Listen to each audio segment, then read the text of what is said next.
يا رب العالمين يا رب العالمين يا رب العالمين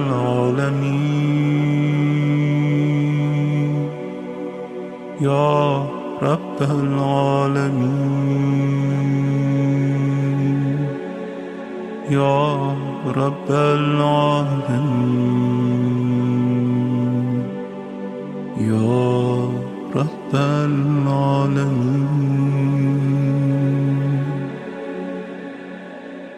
يا رب العالمين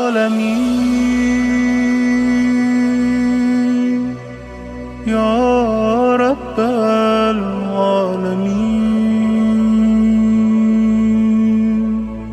يا رب العالمين يا رب العالمين يا رب العالمين يا رب العالمين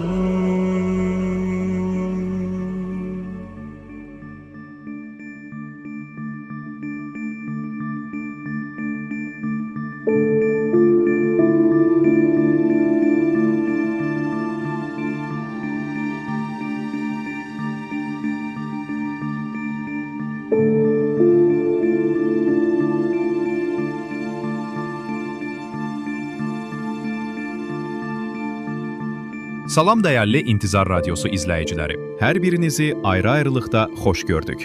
Mübarək cümə gününün axşamında İmam Mehdi süfrəsindəyik. Süfrəniz açıq, ruziniz bol, ömrünüz uzun olsun.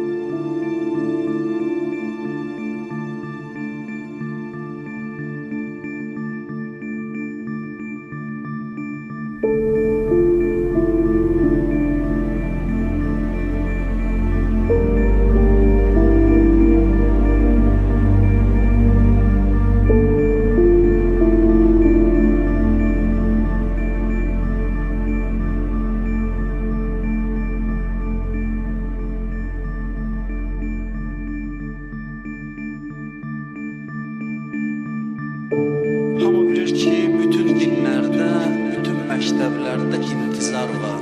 Yəni dünyada bütün insanlar, bütün etiqadlı olan insanlar xoşbəxt gələcəyə inanırlar. Bu inanc müqəddəs bir inancdır. Xüsusən bizim məzhəbdə də hamı bilir ki, 12-ci imamın intizarındayıq biz.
Dəyərli qardaş bacılarım, əgər biz imamın gəlişinin tezləşməsi ilə bağlı dua edirik, amma maneələrlə qarşılaşırıqsa, məlum olur ki, Allahın diqqət və razılığına uyğun və şeytanın narahatlıq, nigaranlıq və nifrətinə səbəb olan çox qiymətli bir işlə məşğuluq.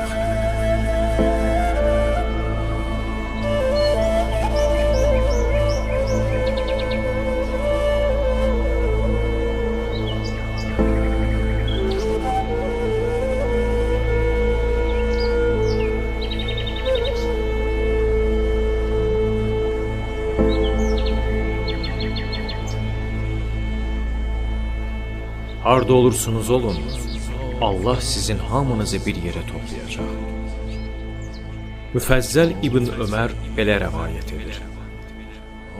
İmam Sadiq əleyhissalam buyurdu: İmama izin verildiyi zaman Allahı İbranic olan adı ilə çağıracaq. Bundan sonra 313 nəfər səhabəsi onun üçün payız buludları kimi hazır ediləcəklər. Onlar bayraqlar sahibləridir. Onların arasında elələri olacaq ki, gecə ikən yataqlarında yoxa çıxıb, səhəri Məkkədə açacaqlar. Elələri də olacaq ki, gündüz vaxtı buludlarda yol getdikləri görüləcək. Onlar adları, atalarının adları, xüsusiyyətləri və nəsəbləri ilə tanınacaqlar. Mən soruşdum, sizə fəda olun. Onlardan hansı biri imanda ən yüksəkdir? İmam əleyhissalam buyurdu: gündüz vaxtı buludda yol gedənlər, onlar itənlərdir. Öz zamanlarında qeybə çəkilənlər ola bilər. Bu ayə onların barəsində nazil olmuşdu. Harda olursunuz olun, Allah sizin hamınızı bir yerə toplayacaq.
سلام على آل ياسين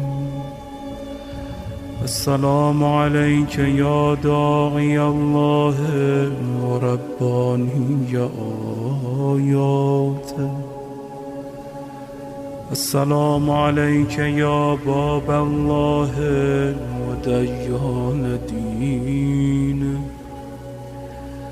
السلام عليك يا خليفة الله وناصر حقه السلام عليك يا حجة الله ودليل إرادته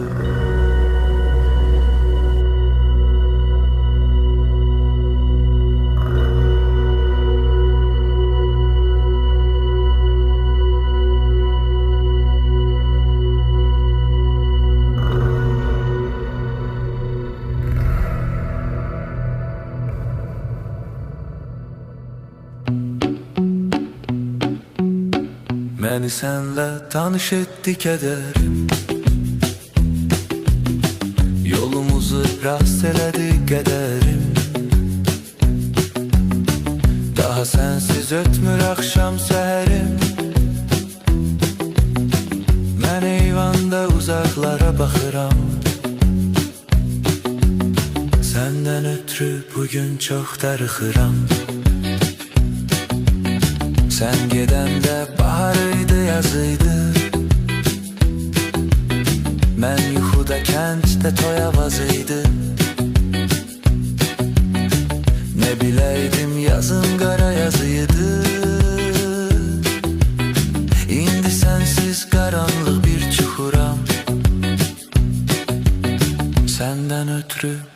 çox darıxıram.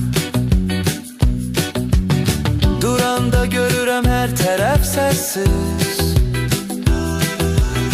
Günəş qürub edir yorğun nəfəssiz.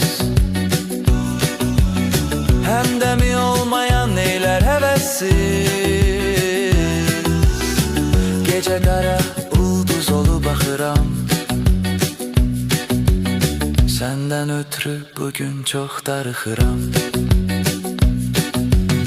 Qəlbimin ağrısın kimə danışım.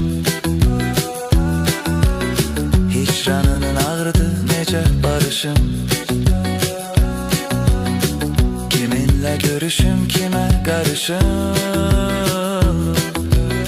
Qəlbimi yandırıb oda yaxıram. Səndən ötürü bugün çox darıxıram.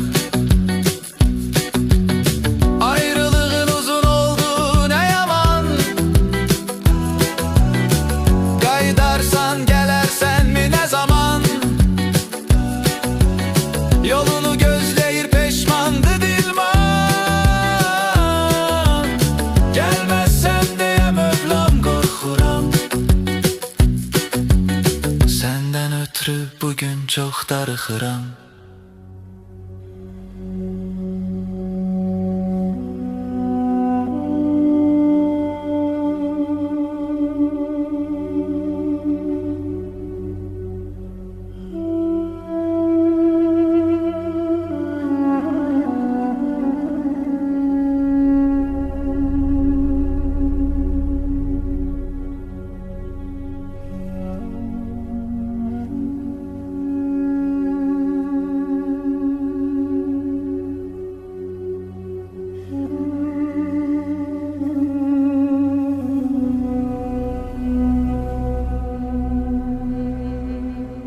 O Quranın vədi, o Quranın vədi, Peyğəmbərin müjdəsidir, Peyğəmbərin müjdəsidir.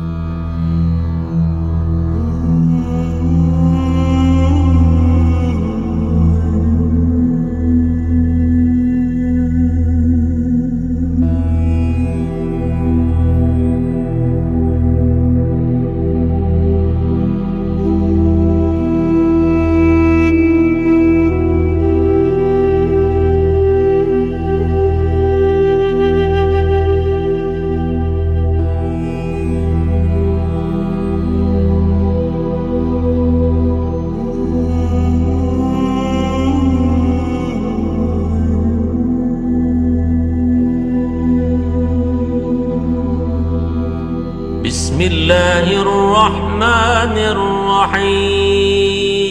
الرحيم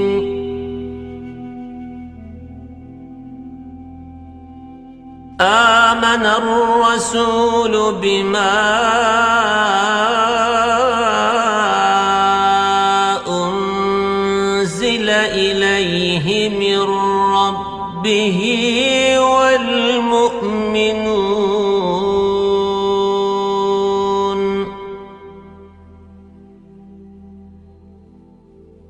كل آمن بالله وملائكته وكتبه ورسله لا نفرق بين أحد من رسله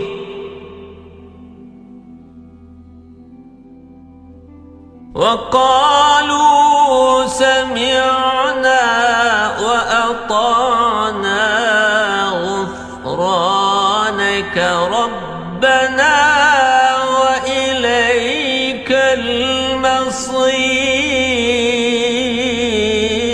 المصير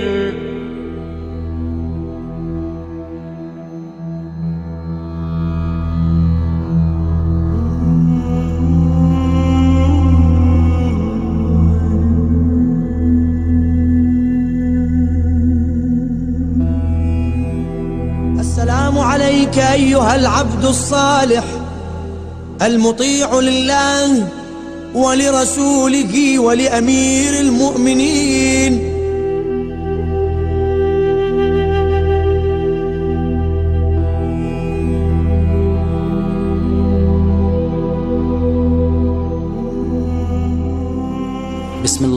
Bismillahirrahmanirrahim.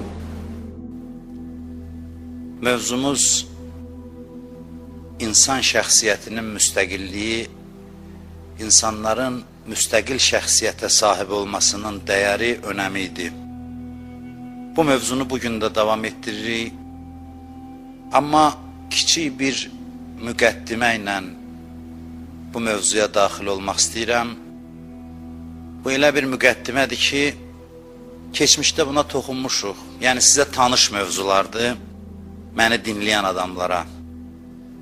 Amma yenə də düşünürəm ki, dəfələrlə qayıtmaq lazımdır bu mövzulara və bugün də öz mövzumuza müqəddimə olaraq mən bunu seçmişəm. İnşallah əlaqəsini göstərəcəm sizə.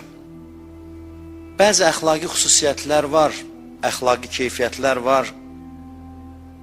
İnsanların ictimai həyatında, ictimai proseslərdə, hətta deyərdim ki, tarixin gedişatında rolu böyüdür. Zahirən baxırsan, fərdi bir əxlaqi keyfiyyətdir, bir insanın içindədir. Mənfi keyfiyyətlərdən bəzisinə işarə edəcəm. Baxırsan, fərdi bir xüsusiyyətdir, bir əxlaqi naqislidir. Fərdi kimi görünür, amma ictimai proseslərə təsir göstərir, deyərəm, hətta onların istiqamətini dəyişir. Məsələn, həsəd, biz ona paxıllıq deyirik. Paxıllıq mənfi əxlaqi keyfiyyətdir. Hamımız tanıyırıq, hamı da bilir ki, bu pis bir şeydir. Bəziləri özündə bunu görəndə qətiyyətlə onunla mübarizə aparır, bəziləri də ciddiyə almır, barmaq arası yanaşır. Amma biz Qurana baxdıqda görürük ki, bu əxlaqi keyfiyyət tarixin başlanğıcında bir cinayətə səbəb olub və bütün tarixin gedişatına təsir göstərib. Bütün ictimai proseslərə, tarixin inkişafına təsir göstərib. Quranda danışılır Habillə Qabilin əhvalatı, dastanı. Quranda bu danışılır. Həzrət Adəmin 2 övladı var. Habil fəzilətli adamdır, Qabil yox. Qabil ürəyində həsəd olan bir insandır. Qabil Habili öldürür, tarixin başlanğıcıdır bu. Tarixin başlanğıcıdır, Qabil vurur, Habili öldürür. Niyə görə öldürür? Həsəd səbəbindən. Onda olan fəziləti həzm eləyə bilmir. Onda olan üstünlüyü həzm eləyə bilmir. Tarix belə başlanır. Və tarixin gedişatına baxırsan, bu bir dənə əxlaqi keyfiyyətin tarixdə nə qədər rolu olduğunu görürsən. Müharibələrə səbəb olur. Bu həsəd bir fərdi xüsusiyyətdir, amma bundan qaynaqlanan məktəblər meydana gəlir. Bəzi məktəblər var ki, məsələn, bəzilərinə aiddir əlbəttə, sol ideyalarını təbliğ eləyir, amma baxırsan ki, ardıcıllarının əslində həsəd hissinə istinad edir. Bir məktəb formalaşır, bir düşüncə sistemi formalaşır. Qaynağına baxırsan, insan xisləti olan bir həsəd yanır qaynağında. Bütün tarixin gedişatını təsir altına alır. Fərdi xüsusiyyətlər bəziləri o qədər də fərdi deyil. Bir insanın içində yaşayırsa, kənarda olan proseslərə təsir göstərir. Məsələn, təkəbbür də belədir. Hamı bilir ki, insan təvəzzükar olmalıdır, təkəbbür adamı hörmətdən salır. Bunu hamı bilir. Amma bu sıradan bir mənəvi keyfiyyət deyil. Bir cəmiyyəti bədbəxt eləyəcək gücündədir. İnsanların içində bu varsa, bu proseslərə təsirsiz ötüşmür. Yəni, nəyə demək istəyirəm? Bəzi xüsusiyyətlər belə demək mümkündürsə, əxlaqi xüsusiyyətdir, amma tarixi yaradan xüsusiyyətlərdir. Tarixə istiqamət verən, tarixi proseslərə təsir göstərən. O elə xüsusiyyətlərdir ki, insanın dünya görüşünü dəyişir. İnsanlar bu və ya digər şəkildə nə üçün düşünür? Çox zaman bu xüsusiyyətlər təsir göstərir insanların dünya görüşünə, əqidə seçiminə. Bəzi əxlaqi keyfiyyətlər strateji rol oynayır insan və cəmiyyətin həyatında, bəşərin tarixində. Bəzi sifətlər var, özü-özündə o qədər də mühüm olmasalar, bəzi tarixi dövrdə onlar da proseslərə təsir göstərə bilir.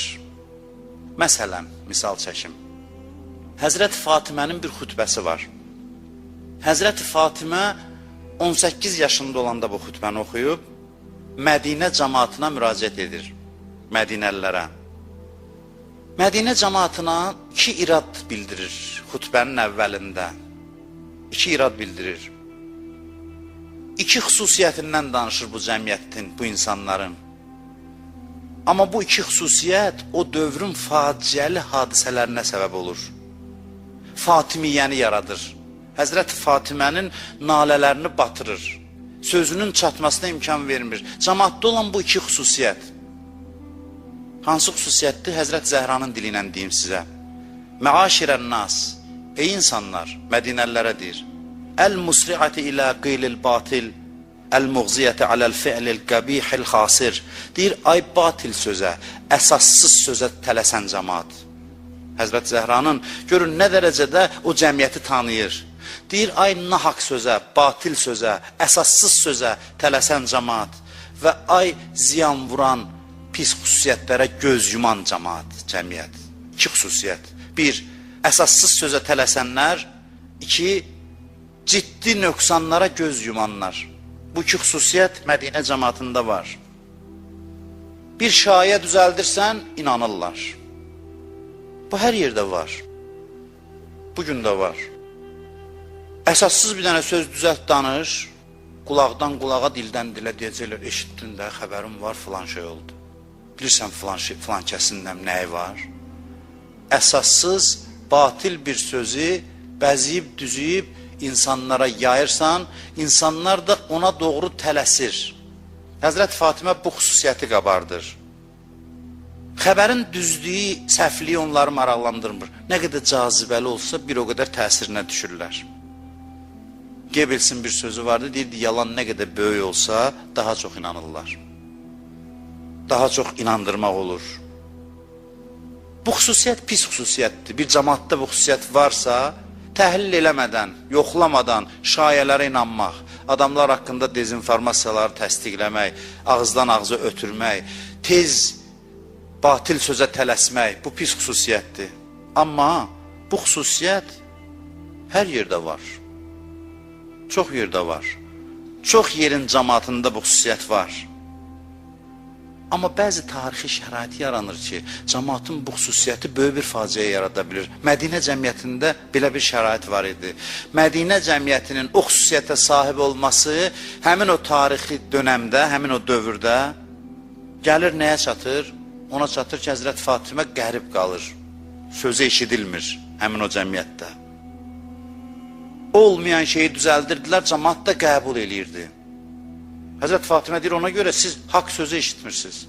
Çünki batil sözə tələsirsiniz. Belə demək mümkünsə, bu xüsusiyyət strateji rol oynayır. İnsan cəmiyyətinin həyatında, ictimai-siyasi proseslərdə bəzi əxlaqi xüsusiyyətlər var. Onlar hər bir şəraitdə mənfi təsir göstərir ictimai hadisələrə. Məsələn, həsəd, təzdən misal çəkirəm. Paxıllıq hissi, həsəd hissi sıradan bir pislik deyil. Pisliklərdən biri deyil. Ümumiyyətlə, biz yaxşılıqları da, pislikləri də olduğu kimi tanımalıyıq. Yaxşılıqlar da bir sıraya düzülmür, pisliklər də. Onun daha pisi var, daha yaxşısı var. Pisliklərin də ən rəzili həsəddir. Bu sıradan bir adi əxlaqi keyfiyyət deyil, mənfi əxlaqi keyfiyyət. Bu tarixin gedişatına olduqca mənfi təsir göstərən və tarixin xəttini müəyyən edən bir xüsusiyyətdir, istiqamətini müəyyən edən bir xüsusiyyətdir. Quranda buyurur ki, əm yəhsudunən nas alə ma atahumullah min fadlih. Deyir, Allahın deyir, bəxş etdiyi neymətlərə həsəd mi edirlər? Allah bəzilərini cəmaatın içindən seçir, onlara fəzilətlər verir. Onlar övliyalardır. Və cəmiyyətin mənəvi durumunu bilmək istəyirsənsə, namazdan, orucdan daha mühüm cəmiyyətin o övliyalara münasibətidir. Bunu mən çox demişəm. Bugün mövzu bu deyil, bu müqəddimədir bugün. Amma yenə də üzərində dayanmaq istəyirəm.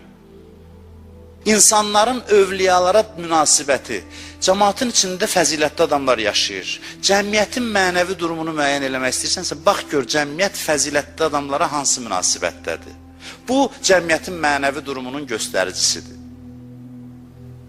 xüsusilə də o fəzilətli adamlar əmr sahibi olsa, məsələn, Peyğəmbər imamlar kimi, orada qıcıq yaradır insanlarda, xəstə insanlarda, onlara təslim ola bilmirlər. Təslim bu mənada ki, təvazökar ola bilmirlər onların qarşısında. İmam Hüseyn əzadarlığının bir üstünlüyü bundadır ki, İmam Hüseyn əzadarlığı həmin o həsəd xislətinin kökünü qəlbdən çıxartmağa xidmət eləyir. Bu balaca iş deyil bu. Hər bir İmam Hüseyn məclisi qəlb üzərində bir iş görür. Bu sifəti qəlbdən çıxardır. İmam Hüseyn məclisi istəyir ki, biz qabil olmayaq. Nə mənada? O mənada ki, biz indi evlərdə bu məclisi dinləyirlər. Hər ildə bu məclislər təşkil olunurdu. İnşallah gələcəkdə də canlı yenə də Allahın köməliyi ilə məscidlərdə təşkil olunacaq. İnsanlar gəlir, toplaşır. Nə üçün? O məclisin təsiri nədən ibarətdir? Allah övliyasına təzim edirlər. İmam Hüseyn əleyhissalam bu işi bizim ruhumuz üzərində görür. Mən dəfələrlə demişəm, tarixdə elə belə qeyd eləmir Allah. Hə, Adəmin 2 oğlu var idi, nağıl danışsın bizə. Biri paxıllıqdan vurdu, birini öldürdü. Hə, heç nə elə belə danışdım da, siz iş üzdə olun, elə belə bir maraq üçün danışdım. Bunu demir. Deyib, bu yaradılışın əvvəlində olan bir hadisədir. Yaradılışın insan tarixinin, bəşəriyyətin tarixinin süjet xəttidir. Ana xəttidir. Bunun üzərində işləyin. Məsələ bundadır, əsas düyün bundadır. Nə vaxt insan cəmiyyəti fəzilətliləri öldürməyəcək, onlara gözünün üstündə yer verəcək, insanlığın xoşbəxtlik dövrü onda başlayacaq. O ki, deyirik, zuhur, imamın gəlişi, imamın zuhur eləməsi, bu deməkdir. Əsas məsələ budur. Allah əsas xətti müəyyən eləyir tarix üçün. Başa salır, bir dastan timsalında. Bir dastanın timsalında tarixi yığcam şəkildə göstərir ki, ay insanlar, bəşəriyyət, əsas problemin budur, bunun üzərində deyən, bunun üzərində işlə. Təziyə nə deməkdir? Əzadarlıq. Cəmaət İmam Hüseynə ağlayır, yanır, qəmlənir. Nə deməkdir? Mənası nədir? Təziyyənin mənası budur ki, yəni insanlar fəzilətliyə göz yaşı tökür. Fəzilətliyə göz yaşı tökür. İmam Hüseyn bunun üçün fədakarlıq eləyib ki, bu həsəd hissini ürəyimizdən çıxartsın. İmam Hüseyn öz məzlumiyyəti ilə gəlir bizə bu işdə kömək eləyir. Həsədi qəlbdən çıxartmaq ağrılı işdir. İmam Hüseyn bütün ağrılı işləri asanlaşdırıb, rahatlaşdırıb. Allahın planıdır bu.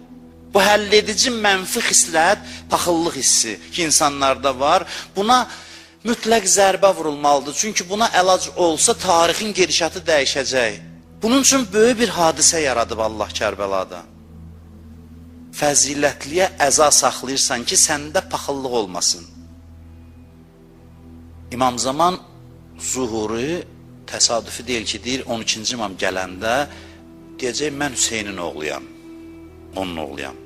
Nə üçün? Çünki özünə paxıllıq yarana bilər axı. Baxı, bəşəriyyətin dediyi əsas problemi budur ki, övliyanı, Allah dostunu qüdrətdə görəndə başlayır ona paxıllıq eləməyə və onun qarşısını kəsir və tarixin gedişatını dəyişir. İmam Zaman ona istinad eləyəcək ki, bax, həmin o qətligahda doğrananın oğluyam ki, paxıllıq hissini ram eləsin. O vaxtacan cəmaat onu tanıyacaq İmam Hüseyni. Ona görə də adam deməsin ki, məsələn, əzadarlığa getdik, yaxud da əzadarlığa baxdıq evdən. Getmək imkanı yoxdur indi. Cəmaat deməsin ki, hə, hal tapdıq, ləzzət aldıq. Bəli, bunlar var. Bunlar var. Amma bu təkcə hal vermək deyil. Bu sənin üzərində mühüm bir iş görür, özünün də xəbərin yoxdur. Sənin ürəyindən həsədin kökünü çıxartmaq üçündür bu. Sən demə, getdim, hal tapdım. Denə, nə bunu hal tapdın, yaxşıdır. İmam Hüseynin gözəlliyi bundadır ki, bunu gözəl halla eləyir. Məclisində hal yaranır, ləzzət. Keçən illərdə danışmışıq. Bu qəmin bir ləzzəti var. Qəmlər hamısı acı deyil. Qəmlərin hamısı acı deyil. Bəzi qəmlər var, acıdır, adam ondan qaçır. Bu elə bir qəmdir ki, adam qaçmır, həsrətini çəkir hər il. Çünki buna ləzzət var bu qəmdə. Nə üçün bu ləzzətlidir? Keçən illərdə danışmışam. İmam Hüseyn gəlir, o həsədi ləzzətlə çıxardır sənin içindən. İmam Hüseyn olmayanda sən gərək ağrı çəkəsən, acı çəkəsən, mənfi xislətlə mübarizədə çox ağır acılar çəkir, adam zəhmət çəkir. İmam Hüseyn bu xislətə zərbə vurmaq üçün şəhadətə çatır. Bir missiyası budur, əlbəttə bir missiyası. Missiyası çox genişdir, bir cəhəti budur. Bunu da danışmışam, bir daha təkrar danışıram. Əmras adında adam eşitmisiniz. Əmras çox rəzil, çirkin, alçaq insanlardan biri olub, üzr istəyirəm ifadəmə görə.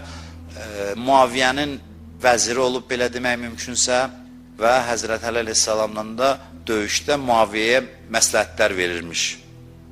Onun bir oğlu olub, belə deyək də, dırnaq arası desək, 5 dindardır. Yəni, məsələn, necə? Peyğəmbərin dövründə bu cavan olur, çox cavan. Hər gün oruç tutur. İş öyle çatır ki, Peyğəmbər ona deyir ki, hər gün oruç tutma, hərdən bir tut. Bu deyir, mən hər gün tutacam. Bu Peyğəmbərdən də qabağa keçir. Mən hər gün oruç tutacam. Ömrünün sonunda deyir ki, gözlərim ona görə tutuldu. Peyğəmbərin məsləhətinə qulaq asmadım. Yəni, bunun, belə deyək də, bioloji, fizioloji təsiridir. Orucun, hər gün il boyu tutmağın bədəni qurudur. 3 günə bir Quran xətm eləyirdi, Peyğəmbər deyirdi ki, lazım deyil bu qədər. Başqa işlərlə də məşğul ol, Quran da oxu. Biz olsaydıq, deyərik, nə gözəl, imanlı qardaşdır bu. Bəzən belə baxıraq adamlara, kim biraz belə çox canfəşanlıq elədi, deyir, əhsən, imanlı qardaşdır. Səs-küyü çoxalana deyirik hərdən. Qəribə də bir ziddiyyətli adam olub, amma axırı da bir fərli bir şeylə qutarmayıb bu insanın. Əmras bundan məsləhətləşir atası. Deyir, mən Əliyə qoşulum ya Muaviyyəyə, Muaviyyə məni yanına çağırır. Cavab verir ki, dünya istəyirsənsə Muaviyyəyə qoşul, axirət istəyirsənsə Əliyə. Atası gedir Siffeyndə Həzrət Əli ilə döyüşməyə, bu da onun yanında gedir amma. Amma deyir, mən ox atmayacam. Qəribə bir adam, ox atmayacam. Bunlar niyə dedim? Bu, həmin bu adam danışır, Əmrasın oğlu. Deyir, bir gün məsciddə oturmuşduq, Peyğəmbər dedi ki, indi gələn adam cənnətli idi. Biz oturub baxırıq ki, kim gələcək? Hamımız axırımız istəyir cənnətli olaq da, bu bəxtəvər kimdir? Peyğəmbər deyir, bu cənnətli idi. Gördü, bir yaşlı kişi daxil oldu məscidə, dəstəmaz ala. Dəstəmazın suyunu quruda daha doğrusu. Keçdi, namaz qıldı, mən deyib buna göz qoydum. Dedim ki, görəcəm, mən maraqlanacam, işin axırına çıxacam ki, bunda nə var ki, bizdə yoxdur? Hansı xüsusiyyət səbəbdir ki, bu cənnətə gedəcək? Deyir, getdim, yalan uydurdum. Dedim ki, atamla vuruşmuşam, icazə versən sizdə qalım bu neçə günü. Deyir, icazə verdi. Dedi, gəl qal. Getdim, 3 gün deyir, qaldım. Gecələr fikir verirəm, bu neyinir ki, cənnətlidir, görürəm heç nə, namazını qıldı, axşam namazını yatdı, səhər durdu, sübh namazını qıldı, getdi işinin dalacaq. Yenə gəlir, mən yenə xüsusi əməl axtarıram bundan, bu neyinir axı, nə əməlin sahibidir, gördüm heç nə. Məsələn, saatla Quran oxumur, bunun özü axı bu işin ustasıdır, Quran, namaz, oruc, gör, bunda bu şeylər yoxdur, heç nə yoxdur. Axırda 3 gündən sonra deyir ki, mən gedirəm, yalan demişdim sənə, atamla dava eləməmişəm.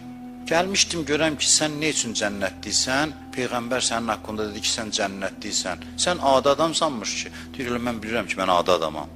Bəs axı, Peyğəmbər sənin barəndə deyib, axı, sən cənnətliysən. Nə üçün? Deyir, valla, Peyğəmbər lütf eləyib, mən belə bir xüsusi işim yoxdur. Sanki müsahibə alır ondan. Danış görək, nə inirsən? Bu da deyir, valla, gördüyün, vacib namazlarımı qılıram, yatıram, dururam, gedirəm, işimə gəlirəm. Yox, səndə nə var? Danışdırır. Deyir, hə, bir xüsusiyyətimi deyim. Birində bir neymət görəndə narahat olmuram. Ürəyim sevinir. Deyirəm, nə yaxşı, Allah kömək olsun. Nə yaxşı bunda var. Xoşum gəlir adamlara neymət gələndə. İstər maddi, istər mənəvi. Heç kəsin neymətində gözüm yoxdur və sevinirəm. Barmağını dişləyir bizim dillə desə. Deyir, hə, bu xüsusiyyətdir ki, səndə var, bizdə yoxdur. Baba, həmin o şey məndə yoxdur. Bax, budur sənin cənnətli olmağına səbəb. Baxma, mən çox oruç tuturam, çox namaz qılıram. Səndə bu imiş səbəb buna. Strateji əhəmiyyətə malik olan tarixin gedişatında xüsusiyyətlərdən biri həsəddir, paxıllıqdır. Xüsusən bir adamda fəzilət varsa, ona münasibətimiz çox mühümdür, çox önəmlidir. Bu o qədər mühüm xüsusiyyətdir ki, hər gün biz gərək həsədlə, paxıllıqla mübarizə aparaq, hər gün. Hardan götürdüm bu sözü? Necə yəni hər gün? Bax, buradan götürdüm. Namazda Fatihə surəsi oxuyuruq. Hər gün deməliyik də, yeganə surədir ki, vacibdir oxunması. Quranın heç bir surəsinin oxunması vacib deyil. Məsələn, İxlas oxunmaya bilər, onun başqa surə oxuna bilər. Fatihə oxunmalıdır hər gün. Fatihə surəsini biz hər gün oxuyuruq. Bunun harasında var paxıllıqla mübarizə? Bən Fatihədə paxıllıq sözü keçir, xeyr. Bəs harasındadır? Fatihənin bax burasındadır. Deyirik ki, İhdinas sıratal müstəqim. Bizi doğru yola yönəldi. Sonra sıratəl-ləzīnə ən'amtə aleyhim, nemət verdiyin kəslərin yoluna. Yəni, nemət verdiyin kəslərə paxıllıq eləmirəm. Əksinə, onların yolunu göstər, düşüm dallarıca gedim. Arxalarıca düşüm gedim. Yəni, mən birinin nemət sahibi olmasını rahat qəbul edirəm. Fatihə surəsinin mənası budur. Rahat qəbul edirəm. Nemət verdiyin kəslərin yoluna. Mən demirəm, niyə ona verdin, mənə vermədin? Mən bu işlərlə işim yoxdur. Sən hikmət sahibi, sən bilirsən. Mən birində nemət gördümsə, məni də onun yoluna hidayət elə. Yəni, mən qabil deyiləm ki, Habil öldürüm. Nəinki qabil deyiləm. Mən nəinki etiraz eləmirəm. Hələ deyirəm ki, düşüb onların izi ilə getmək istəyirəm mən. Bax, bu Fatihə surəsinin dərsidir. Mən istəyirəm, düşüm onların izi ilə gedim. Bu təvazö xüsusiyyətidir. Böyüklərin dalıca getmək. Amma kör-körana yox, ona işarə eləyəcəm. Allah elə deyərdi ki, İhdinas sıratal müstəqim və salam, qutarardı bundan. Söz bir cümlədə, bizi doğru yola yönəldi. Yox, davam edir, konkretləşdirir, doğru yol nədir? Hamı deyir, axı, mən doğru yoldayam. Kim deyir, mən səhv yoldayam? Doğru yola meyyar müəyyən edir, konkretləşdirir. Nemət verdiyin kəslərin yoluna. Yəni, doğru yolda olub-olmamağın ölçüsü var, meyyarı var, göstəricisi var. Bu göstərici nədən ibarətdir? Sənin fəzilət sahiblərinə münasibətin. Bu göstəricidir. Düşüb dalıca gedirsənsə, bu göstəricidir. 3 yaşdan bu xüsusiyyət insanda yaranır. 3 yaşdan. Və ona görə deyirlər, neçə dənə uşaq olsa ailədə yaxşıdır ki, uşaqların arasında bu xüsusiyyət yaranır. Uşaqlıqdan, uşaq bu xüsusiyyətlə mübarizəyə başlayır. 3 yaşda mübarizə olmur tədricən. Ki, o mübarizədə formalaşsın. Mən deyərəm, Allahın bəşəriyyətdən götürdüyü əsas imtihanlardan biri paxıllıqla bağlıdır, həsədlə bağlıdır. Bu çox önəmli bir məsələdir. Bu elə bir xüsusiyyətdir ki, Muaviyyələr yaradır, Təlhələr yaradır, Zübeyrlər yaradır. Bunu mən demirəm, amma Həzrət Əli əleyhissalam deyir ki, sənin bütün bu davaların bəhanəsi başqa şey də olsa, mən bilirəm ki, şeytan necə Adəmə səcdə eləmədi, nə səbəbdən, sən də o səbəbdən bizim böyülüyümüzü həzm eləyə bilmirsən. Ona görə bu davalar düşür, bu müharibələr düşür. Bu sifətlərdən biri deyil, yenə də deyəm. Bir dənə pis xüsusiyyətlərdən biri də paxıllıqdır, yox, həsəd çox köklü bir pis xüsusiyyətdir. Ona görə mən bunu tez-tez toxunuram. İndi gələk mövzumuzun üstünə. Burada izah olunmalı məqamlar var ki, mən çətinlik çəkirəm. Bu çətinlik də mənim dilimin nöqsanlı olmağındandır. Dinləyicilərdən deyil, mənim özümün nöqsanlı olmağımdandır, dilimin nöqsanlılığındandır. Qorxuram ki, düzgün çatdırmayam. Ona görə də mən tövsiyə elədim, evlərdə insanlar bu söhbəti izləyirsə, elə hesab eləsinlər, məclisdədirlər, ədəblə otursunlar və dinləsinlər. Mənə ədəb göstərməsinlər, İmam Hüseynə ehtiram əlaməti olaraq. Mövzumuza gəlirəm. İnsan müstəqildir ya kimdənsə asılıdır. Bu xüsusiyyət çox önəmli xüsusiyyətdir. İnsanların müstəqil olub-olmaması tarixin, ictimai hadisələrin gedişatına ciddi təsir göstərir. Ciddi təsir göstərir. Bəzi adamlar var, ruhiyyələri müstəqildir, azad ruhludurlar. Bu insanlar fəzilətli insanlardır. Bəziləri də var, həmişə kənardan onları yönləndirirlər. Özləri də bilmir, o qədər incə bunların ruhunun üzərində işləyirlər. Özü deyir ki, mənim fikrimcə, dünən də dedim, mənim fikrimcə belədir, də başa düşmür ki, mənim fikrimcə, bu nəticəyə sən gəlincə, sənə nə qədər təsirlər oldu yolda. Səni necə manipulyasiya elədilər, axırda sən elə bildin, sən bu nəticəyə gəlmirsən. Sən təsirə düşdün, bu nəticəyə gəldin. Hətta müsbət bağlılıqlar da müstəqil şəkildə olmasa, onlara görə də adamı qınayırlar. Adam getsin bir Allah dostuna bağlansın, övliyaya, məsələn İmam Hüseynə, məsələn Peyğəmbərə. Əgər küyə düşüb gedibsə, əgər təsirə düşüb gedibsə, onu da qəbul eləmirlər. Allaha lazım deyirsən kiməsə bağlanasan, niyə bağlanmısan bu önəmlidir. Necə bağlanmısan bu önəmlidir. Cəmaət 3-cü xəlifədən sonra axışdılar, gəldilər Həzrət Əlinin evinə. Deyir, o qədər böyük izdiham vardı, Həsənlə Hüseyn az qaldı, ayaq altda qalsın. Həsənlə Hüseyn uşaq deyildi, yeni cavan idilər. Deyir, o qədər özü yazdır, Nəhsül Bəlağədə danışır. Deyir, cəmaət elə üz gətirdi mənə ki, yəni övladlarım ayaq altında qalacaqdılar. Həzrət Əli çıxır onların qarşısında nə danışır? Deyir ki, gedin başqa adama tərəf, mən sizin adamınız deyiləm. Baxsın, deyirsən, niyə? Ax, sən imamsan, haqq sənin tərəfindədir. Özü istəyirsiniz ki, cəmaət haqqa tərəf gəlsin. Sənə tərəf gəlib, niyə? Çünki bilir ki, cəmaət küyə düşüb gəlib. İctimai fəza sürükləyib onları Həzrət Əliyə tərəf. Əgər küyə düşüb gəlirsə, o qədər fərqi yoxdur. Əliyə tərəf ya Muaviyyəyə tərəf. Fərqi yoxdur. O qədər də fərqi yoxdur.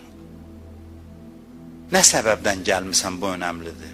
Bəzi adamlar qüdrətə tabidir sadəcə. İndi qüdrət bugün Əlidə də ona tabidir. Fərq eləmir. Sabah bir başqasındadır. Qüdrətin qarşısında təslimdir deyə gəlib. Həzrət Əli deyir, mənə belə gəlmək lazım deyil. Müstəqil qərar verib, ağılla ölçüb, biçib gəlməliydin. Qüdrətə təslim olmaq, belə deyək, səbəbindən yox. Adam var, baxır, qüdrət hardadan ona tərəf gedir. Bu asılı adamdır. Asılı, zəif adamdır, aciz adamdır. İbn-i Mülcəm dilindən Həzrət Əli düşmürdü, inanırsınız. İbn-i Mülcəm haqqında deyirlər ki, pərvanə kimi Əlinin başına dolanırdı. Tarixdə belə deyirlər. Bilirsiniz, İbn-i Mülcəm axırda Həzrət Əlinin qatilidir. Qatili olur, Həzrət Əlini qətlə yetirir. Bax, həmin o havaya düşüb gələnlərdən idi. Həzrət Əli birinci gün dedi ki, sən mənim qatilimsən. Bəzilər gəlir, dedi, ya Əli, səni sevirəm. Həzrət Əli dərhal dedi, yalan deyirsən. Sənin özün də, dinləyəcəkən, axı, mən sevirəm. Dedi, sən özü də aldatmısan, bilmirsən. Sən düşmüsən, havaya gəlmirsən. Mən bilirəm ki, sən, mühit səni gətirib, yönəldib mənə. Hətta müsbət bağlılıqlar belə müstəqil seçim əsasında deyilsə, din bu müsbət bağlılıqları da qəbul eləmir. Kim Allaha tərəf getsə, birinci sual budur, nə üçün gəlib, necə gəlib? Öz qərarı ilə müstəqil qərar qəbul edib, yoxsa məhlə uşaqlarına qoşulub gəlib? Məhlə uşaqlarına qoşulub getmək olar, amma qərarla gəlib, yoxsa bunlar bura gəlib, məsələn, məhlə uşaqları məclisdən uzaq, İçki içməyə geçirdi, orada gedəcəkdi. Həmin məntiqlə gəlib. İndi sadəcə bunun bəxtinə belə düşüb ki, məhlə uşaqları məscid əhlidir, bu da onlara qoşulub gəlib. O qədər qiyməti yoxdur heç. Hətta adam haqqa da belə bağlansa, Allah deyir, mənə lazım deyil bu. Müstəqil olun, şəxsiyyət olun, azad olun, şuurlu seçim edin, təsirlənməyin, haqla bağlı olsa belə.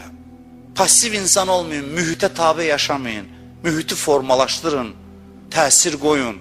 Müsbət təsir, başqalarını qul eləməyin, övrülər kimi yox. Təsir qoyanda da qarşındakının şəxsiyyətinə hörmət eləyərək qoy. Bəzən biz hərdən cəmaatı dinə çağırmaq üçün o qədər belə hay-küy salırıq ki, o qarşındakına hörmətsizlikdir. Çox da bəzəmə, sən onu təhqir eləyirsən onunla. Qarşındakını təhqir eləyirsən, uşaq deyil. De, aram-aram, çatdır, ürəyin yansın, amma təbliğatda ifrata getmə. Adam var, İngilis bayrağıdır. Bu sözü bizdə işlədirlər, İngilis bayrağı. Külək o yana əsir, o yana gedir, bu yana əsir, bu yana gedir. Küyə düşür, bütün qərarlarını mühit formalaşdırır, kənardan təlqinlər nəticəsində qərarlara gəlir. Neyim ki, söhbətin içindən söhbət çıxır, burada da bir dənə haşiyə çıxmalıyam. Çünki sərhədlər o qədər incədir ki, qorxuram çaşqınlığa səbəb olsun söhbətlərim. Keçmişdə buna toxunmuşam, yadımda da Həzrət Fatimənin Əyyam Fatimiyyəsində bir dəfə bu mövzuya toxunmuşam, yenə də toxunmaq istəyirəm. Heç də hər bir dəyişkənlik mənfi deyil, bunu da yadda saxlayaq. Heç də hər bir mövqe dəyişikliyi asıllıqdan xəbər vermir. Bir hədis var, deyir, mömin dağ kimidir, bunu eşitmişik. Bir hədis var, deyir, mömin sümbül kimidir. Məsəlül mümin kəs-sumbulə. Sümbulə ilə ərəb sözüdür. Mömin sümbül kimidir. Onu külək deyir, o yan-bir-yana tərpədir. Bəs səhərdən deyirdin ki, adamı külək o yan-bir-yana tərpətməz. Adam möhkəm olar. Külək gələn tərəfə əyilməz. Bəs bu hədisi necə izah eləyək? Bəs bu nə deməkdir? Biri var ki, kiminsə təsirinə düşüb gündə bir mövqeyə düşmək. Biri də var şəraiti dəyərləndirib, şəraitə adekvat ağılla yeni mövqedə dayanmaq. Bunlar fərqli şeylərdir. Biri var kimlərsə səni gündə bir təsirə düşürsən, gündə bir mövqedəsən, bir də var yox, şərait dəyişir, sən də ağılla müstəqil, heç kəsdən təsirlənmədən qərar verirsən, deyirsən, indiki situasiyada adekvat davranış budur. Sabah başqa cürdür. Bu dəyişmək müsbətdir. Əli əleyhissalam bir gün qoşunun başında dayanır, ölümünə qədər vuruşur, bir gün evində oturur, dizini qucaqlayır, sakit dayanır. Və bu dəyişməyin ikisinin də arxasında məntiq dayanır, ağıl dayanır, şəraiti düzgün qiymətləndirmək dayanır. Bu cür dəyişkənlik başqa şeydir. Bu havaya düşmək, təsirə düşmək, küyə düşmək deyil. Bu əksinə ruhun təvazökarlığıdır. Adam var dindən 5 dənə şey götürüb, vəssalam, başqa heç nə eşitmək istəmir. Deyirsən, qardaş, belə olmaz, deyir, yox, bəs filan hədislər. Bunun ruhu coddur, bəzi yerdə cod sözü işlənir, kobuddur. Sümbül kimi deyil bu. O sümbül kimi olmaq təvazökarlıq əlamətidir. Hökm dəyişir, şərait dəyişir. Sən dinin bir gün bu hissəsi var, sabah başqa digər hissəsi var. Hamısını zamanında eləməkdir. Amma qərarı gərək ağıl versin. Hisslər yox, kiminsə təsiri yox. Bu şəkildə dəyişmək düzdür. Məsələn, biz bir dənə uşaq görən kimi səsimizi naziləşdiririk də. Məsələn, bir cür uşaqla danışmaq yaxşı şeydir də bu. Nə qədər böyük adam olursansa, ol bir uşaq görəndəsə, ay can, ay Allah, maşallah, ya başlayırsan onunla qəribə bir nazik səslə danışmağa. Bu mənfi bir şeydir, yox. Bu ruhun incəliyindən xəbər verir. Amma həmin səsin sənin varlının qabağında deyil, incəltsən, onu sən bədbəxt olmuşsan. Zəngin bir adamın qabağında sərvətinə, varına görə ikisində də sən dəyişdin. Birində sən təsirləndin, birində isə bu müsbət xüsusiyyətdən qaynaqlandı. Demirəm, varlı görəndə dalaşaq. Bəzi adamlar var, dindarların da içində görmüşəm. Birində pul görəndə deyir ki, məsələn, Allah buna lənət eləsin, filan məsələn gedib hardan qazanıb, sən nə işə qalıb hardan qazanıb? Bilirsənsə haramdan qazanıb, dua elə ki Allah eləsin, halaldan qazansın. Bilmirsənsə, varlı adam görəndə əsəbləşmə, bolşevik deyilsən sən ki, hamı gərək məsələn kasıb olsun. Paxıllıqdan yaranmış düşüncələrdən biri də bolşevizm, həmin o bolşeviklidir. Paxıl adamları daha çox cəlb edir. Ədalət şüarı hərdən paxılların sui-istifadəsi üçün bir vasitədir. Ədalət üçün paxıldır özü. Heç kəsi gözü götürmür. Deyir ki, yəni mənə olmasa ona da olmasın. Bu məntiqlə ədalət tələb edir bu əslində. Əgər dəyişmək zəiflik əlamətidirsə, qorxu əlamətidirsə, bu mənfi dəyişkənlikdir. Əgər ixtiyari şəkildə insan şəraitə uyğun, adekvat olaraq mövqeyini dəyişirsə, şəraiti dəyərləndirir, görür ki, indi belə davranmaq lazımdır, bu əksinə şəxsiyyətin güclülüyünün göstəricisidir. Allah bəndəni hər şəraitdə imtihana çəkir. Bəzi aktyorlar var, deyirlər ki, həm müsbət rolda oynamaq istəyirəm, həm mənfi rolda oynamaq istəyirəm, həm varlı oynamaq istəyirəm, həm kasıb rolunda oynamaq istəyirəm. İstəyirəm o potensial tam üzə çıxsın. Allahın bəndələri də belədir. Allah müxtəlif zamanlarda, müxtəlif şəraitlərdə onları imtihana çəkir ki, görək şəraitə uyğun davranacaq ya yox. Həzrət Əli əleyhissalam, yəni deyirəm, döyüşlərdə vuruşur, ən öndədir, canını fəda eləyir. Bir gün gəlir ki, şərait elədi ki, din üçün sakit oturmaq lazımdır, gedir oturur evində. Amma biri var, deyir, yox, cihad, Zübeyir. Qılıncı çəkir, deyir, mən döyüşəcəm, əlinin haqqını müdafiə edəcəm. Çünki dindən ancaq bir hissəni götürüb vəssalam. Şərait zət başa düşmür. Mən döyüşəcəm, qılınc çəkir, siz təsəvvür edin Həzrət Əlini müdafiə edən bir dənə adam Zübeyir idi ki, sonra getdi müharibə elədi, ondan döyüşdü və Həzrət Əliyə qarşı ömrünün axırında Həzrət Əliyə düşmən olaraq dünyasını dəyişdi. Bəndəlik budur ki, situasiyaya uyğun hiylə işlətməyəsən, gündə bir rəngə boyanasan, yox, situasiyaya uyğun ağılla, məntiqlə qərar verəsən. İndi necə davranmalıyam, nə şəkildə davranmalıyam? Peyğəmbərə qoşulanların çoxsu elə gəlmişdi, havaya düşüb gəlmişdi, təsirlənib gəlmişdilər. Qüdrət görmüşdülər Peyğəmbərdə, başına dolanırdılar. Hələ xəstələnən kimi başladılar. Heç hələ dünyasını dəyişməmiş. Bir də zəiflədi, xəstələndi, başladılar. Mən bir məqam sahibinə hörmət eləyirəm. Hardan bilim ki, bu hörmət Nədən qaynaqlanır? İmtahan elə özü. Gör o məqam sahibi, sabah məqam sahibi olmayanda da hörmətin qalacaq yoxsa yox. Bundan özü imtahan eləyə bilərsən. Bəzən görürsən mən filan ruhaniyə hörmət eləyirəm çünki şan şöhrəti çoxdur. Çox tanınıb, başında adam çoxdur. Nə bilim ki, mənim səmimidir hissim yoxsa yox. Özü imtahan elə ki, sabah hamı ondan üst çevirib çıxıb gedəndə münasibətin həmin şəkildə qalacaq, əgər o düz qalıbsa, əlbəttə. O özü düzdürsə. Qüdrətli şəxsiyyətlər belədir. Mühitin təsirindən, cəmaatın ümumi axınına düşüb hərəkət eləmirlər. Allahın dininə belə adamlar lazımdır. Allah deyir, bəşəriyyətin ağ günü o zaman gələcək, insanlar mühitdən müstəqil olacaqlar. Azad olacaqlar. Müstəqil olduqları zaman xoşbəxt olacaqlar. Axir zaman imtihanları nədir? Hədislərdə çox vardır. Axir zamanda imtihanlar çox olacaq. Nəyə yoxlayacaqlar? Nə qədər müstəqilsən? İctimai mühit bulanacaq. Dünən etimad elədiyin adam haqqında bu min cür şayələr düzələcək. Min cür sözlər danışılacaq. Sən ona təsirə düşəcəksən yoxsa yox? Kim özünü müstəqil qoruyub saxlaya bilsə, deyirlər İmam Zaman səhabəsi. Biz elə bir bulan mistik söhbətlərdir. Xeyr, real həyatla bağlıdır. İmam Zaman səhabəsi yəni müstəqil şəxsiyyətlər. Mühitin əsiri olmayan adamlar. Qərarlarını ağılla verən insanlar. Yoxsa havaya düş bura gəl, sonra başqa hava çalınsın, ged ora. Mən bütün halallıqları qəbul edirəm və insanların heç də hamısını qınamıram. Bəzən olur adamlar təsirlənir, sonra gəlir, halallıq istəyir, cavan adamdır, görsən də düşüb təsirə, məsələn, gəlir deyir ki, mən dərhal, heç deyirəm, məndən halallıq istəməsəz də olar, bunun hamısını deyirəm. Amma adam var, bəlkə 5 dəfə halallıq alıb, 5 dəfə. İndi deyirsən, yaxşı adamsan, üzr istəyirəm, sabah deyir, yox, bu pis adamıymış. Yenə başlayır, nə gəldi danışmağa, sonra yenə gəldi, halal elə, hey, bax, mühit, nə sözlər dəbdədirsə, o sözlərin təsirinə düşür. 100 dəfə də halal eləyirsən, amma bir özü bax, gör ki, belə şey olar. İnsan mövqeyini bu qədər sürətlə dəyişsin. Sözümü bitirirəm. Məsumlar, 14 məsumun hamısı buna çalışıblar ki, müstəqil insanlar formalaşdırsınlar. Fikir versəniz, məsumlar özlərinə tərəfdə dəvət eləyəndə, Allaha tərəfdə dəvət eləyəndə ifrat təbliğat üsullarına müraciət eləməyiblər. Çox bəzəsinlər, düzəsinlər, dahirdən qabıqdan ki, cəmaatı manipulyasiya eləyə, eyb yoxdur, hər yolla haqqa bağlayaq. Məsumlar ağır hərəkət eləyiblər. Çox fədakar olublar.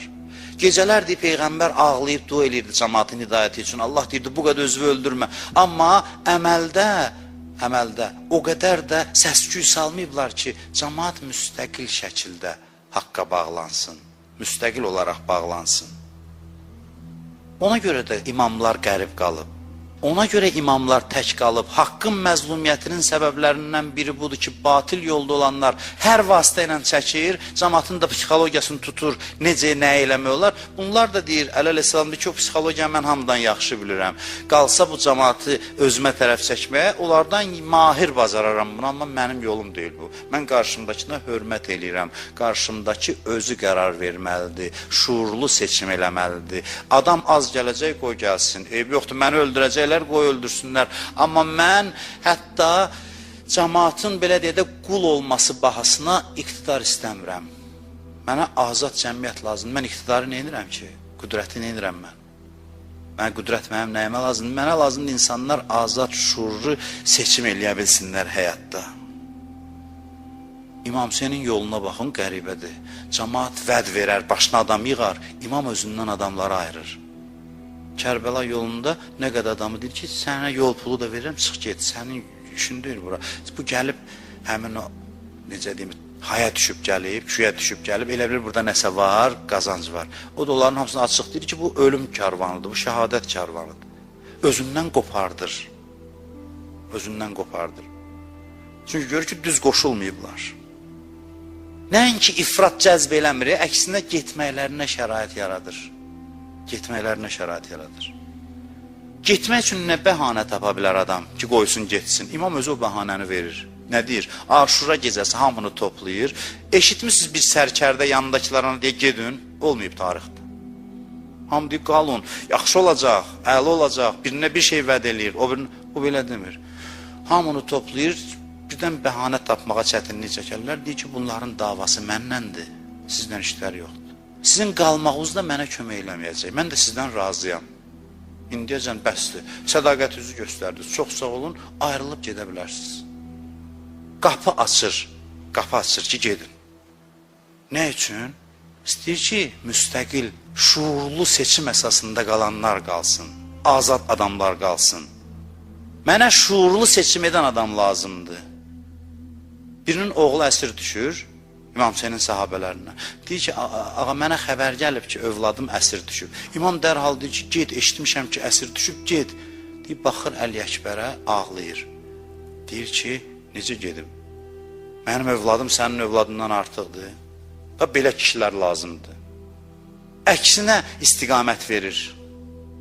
Hətta Həzrət Abbasa, Həzrət Əbəlfəzə baxır, deyir, sənlənəm, sən də gedə bilərsən. Hamımız aiddir. Sual verirəm, İmam Hüseyin istəmir onlar qalsınlar. Əlbəttə ki, istəyir qalsınlar. İstəyir qalsınlar ki, xoşbəxt olsunlar. İstəyir qalsınlar. Bəs niyə deyir gedin? Qalıb necə qalacaqlar? Məsələ bundadır. İmam Hüseyin istəyir ki, onlar tam azad özləri qərar verib qalsın. Müstəqil, şuurlu seçim əsasında qərar verib qalsın. Onların qalmağının qiyməti ondaydı ki, qalmaqlarına mane olur ki, daha yaxşı qalsınlar, keyfiyyətli şəkildə qalsınlar. Ona görə onlar dəyər tapdı, oldu Kərbəla şəhidi. İndi milyonlarla insan gedir İmam Hüseynin adının yanında, onlara da salam verir Kərbəlada, təzim eləyir. Milyonlarla insan gedir onların qəbrinin başına dolanır. Niyə görə? Ona görə ki, onlar azad və müstəqil kişilər idi. Özləri şuurlu olaraq imamı seçdilər.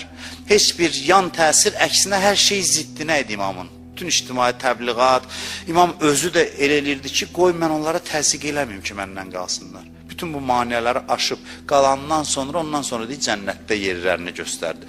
Yəni da artıq yetişdiniz. Vəssalam. Siz bütün bu əks təbliğatları, mərhələləri keçdiniz. Bugün Kərbəlada xeymələr qurulur. Bu günlərdə.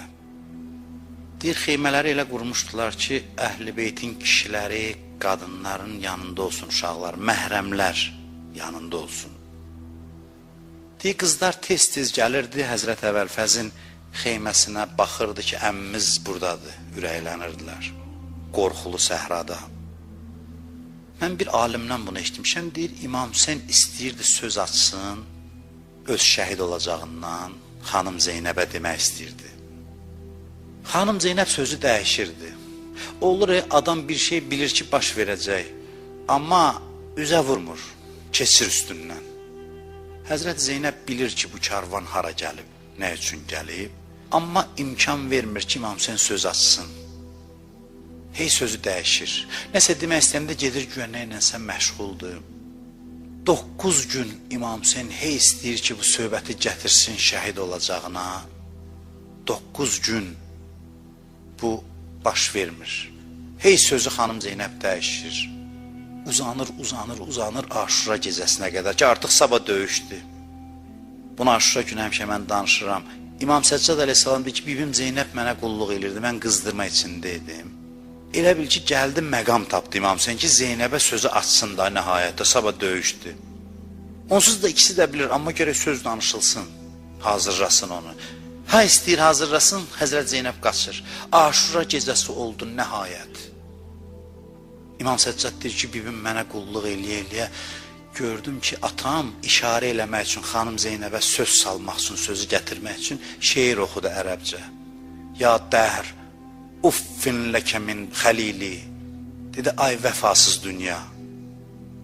Deyir, sakitli idi, bibim bu sözü eşidəndə gördüm ki, qəhərləndi və özünü saxlayanmadı. Artıq söhbəti İmam Hüseyin şeirlə açdı. Şeirlə xəbər verdi ki, öz-özünə şeir zümzüm eləyir. Amma Zeynəbə eşitdirir ki, artıq ayrılıq vaxtı gəlir. Deyir, Həzrəti Zeynəb qaçdı.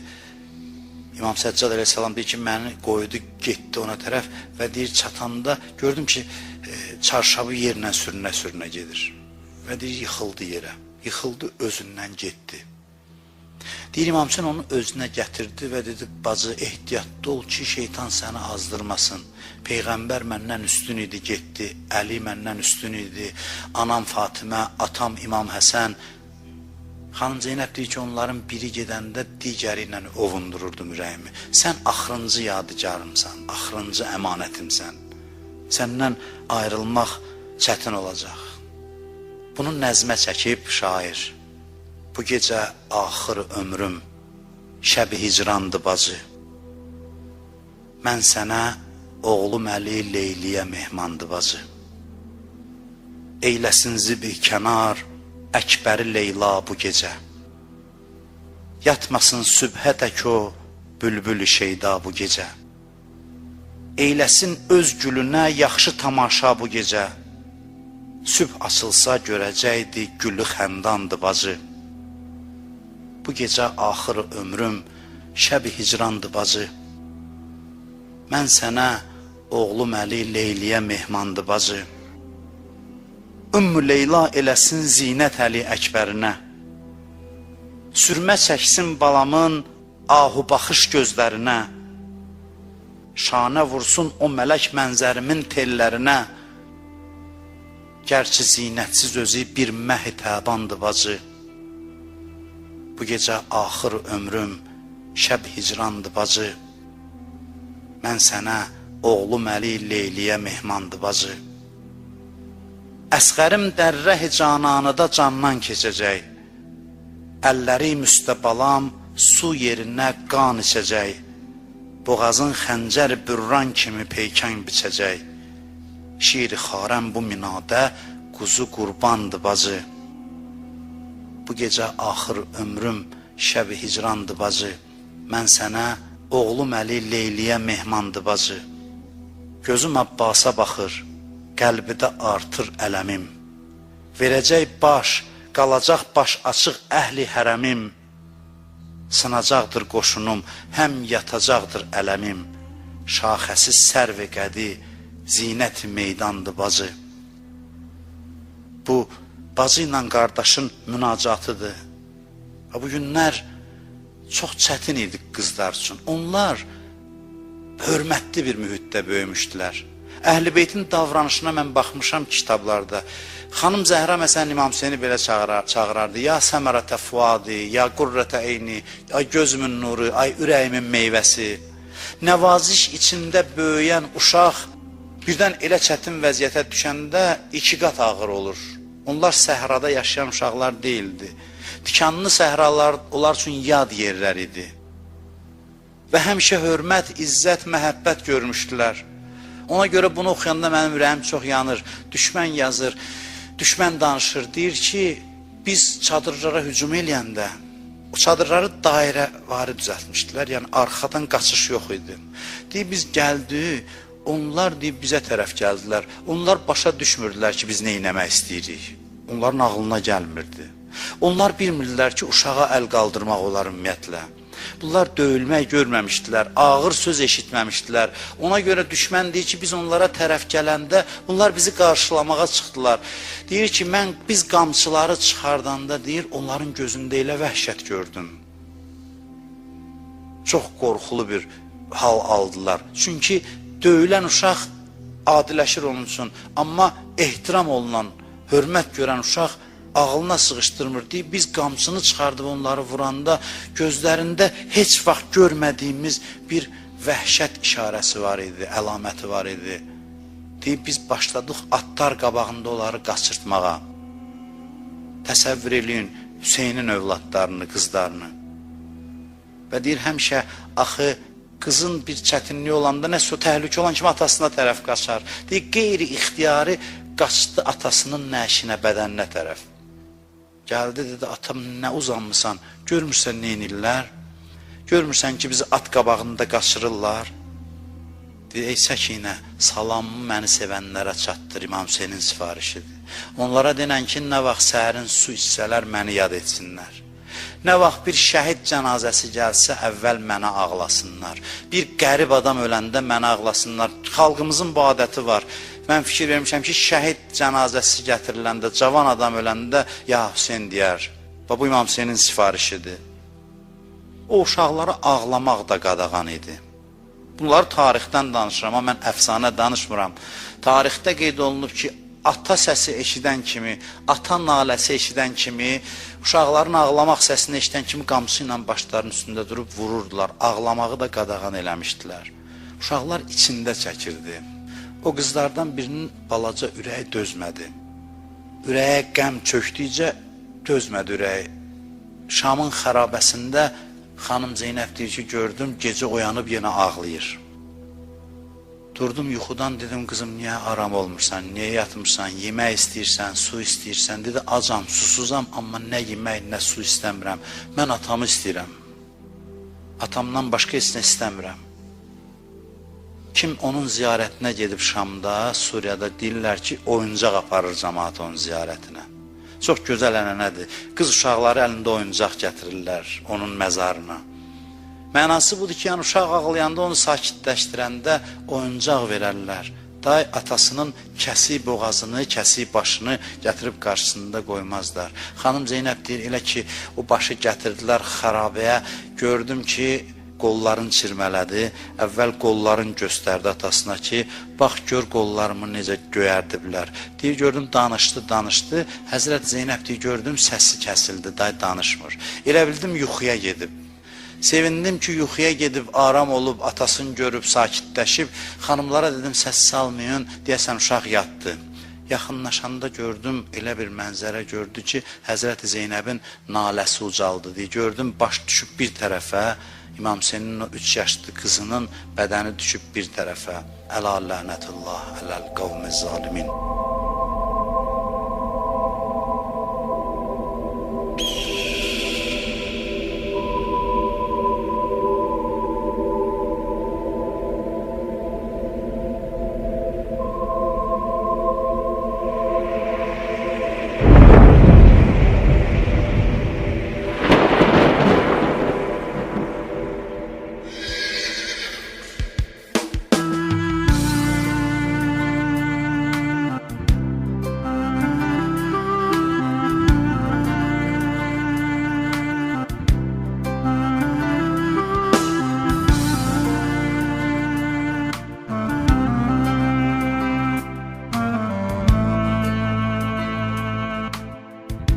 Gözəl Allahımız hamımıza dövrün imamını tanımağı, onu xatırlamağı, beləcə əsl müsəlman kimi yaşamağı nəsib etsin. Dəyərli izləyicilər, gələn görüşə qədər Allah amanında.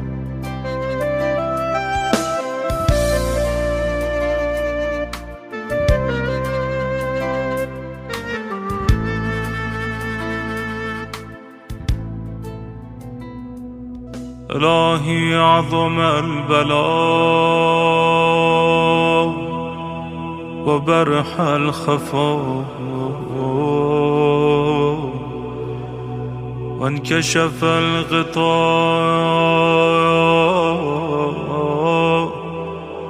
وانقطع الرجاء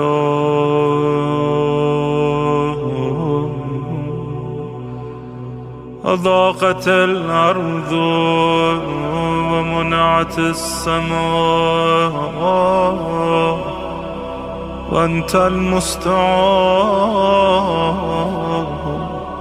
وإليك المشتكى وعليك المعول في الشدة والرخاء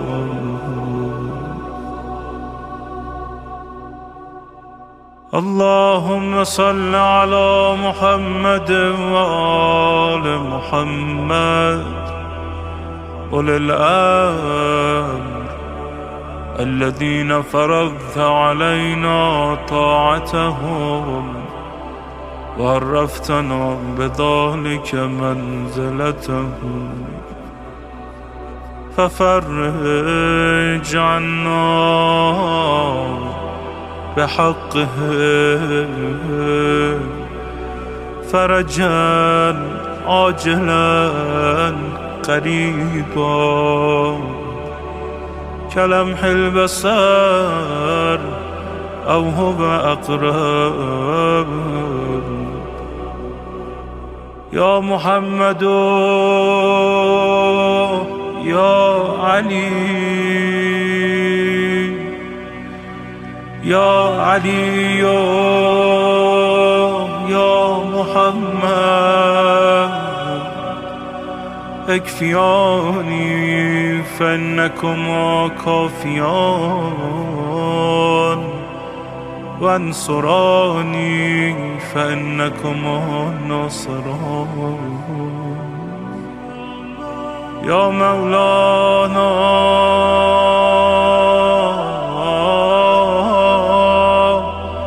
يا صاحب الزمان الغوث الغوث الغوث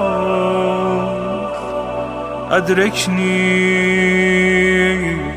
أدركني أدركني الساعة الساعة الساعة العجاب العجاب العجاب يا أرحم الراحمين بحق محمد وآله الطاهرين